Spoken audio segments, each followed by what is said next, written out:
Well, fans just can't get enough. Eclipse hit theaters earlier this week, but is it living up to all the hype? Take a look. Edward? If you ever touch her against her will again. Don't do this. She's not sure what she wants. Don't do this. Let me here. give you a clue. Wait for her to say the words. Fine. And she will. Jacob, just go, okay? Hey. Easy, guys, easy. Let's take it down a notch. All right? Joining me live now is the editor-at-large with Life and Style Weekly, Yanek, a huge Eclipse fan. Yes. Well, we knew this was going to be big, but is it doing as well as expected? It's absolutely monstrous. Yeah. There's been a lot of talk this year about 2010 being a pretty lackluster year at the box office. No more. Eclipse is changing it all. It's broken some records already. Most midnight showings ever. It earned about $30 million. Biggest Wednesday opening ever. It did not, on the other hand, win Best Opening Day ever. That record still goes to New Moon, because I believe it opened on a Friday as opposed to a Wednesday. Okay. But not too shabby with $68.5 million opening day. Now, the big record to break is July 4th weekend. Right now, that record stands at $180 million for the long weekend, Spider-Man 2.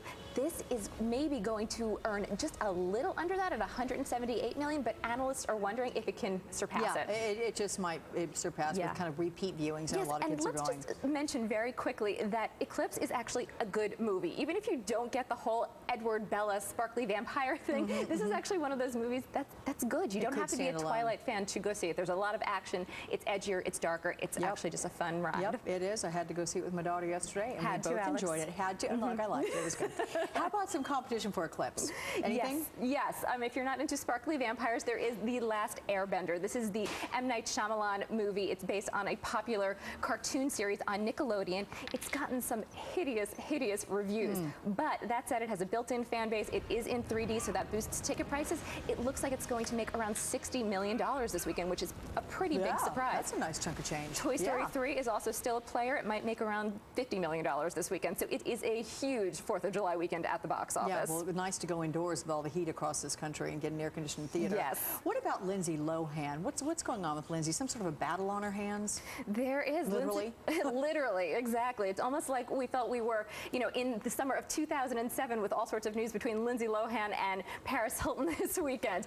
Lindsay Lohan was out celebrating her 24th birthday on Thursday night, where at the hotspot Voyeur in West Hollywood, when a waitress punched her in the face, allegedly.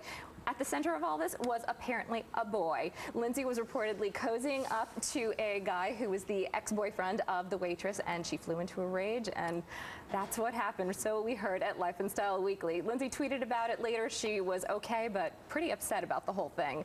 Also in the news this week, Lindsay will be in court on July 6th because it's going to be decided whether or not she violated her probation. Yeah, okay. Well, we'll look forward to more on that. Thank you very much, Yanek. Have a great 4th. You too.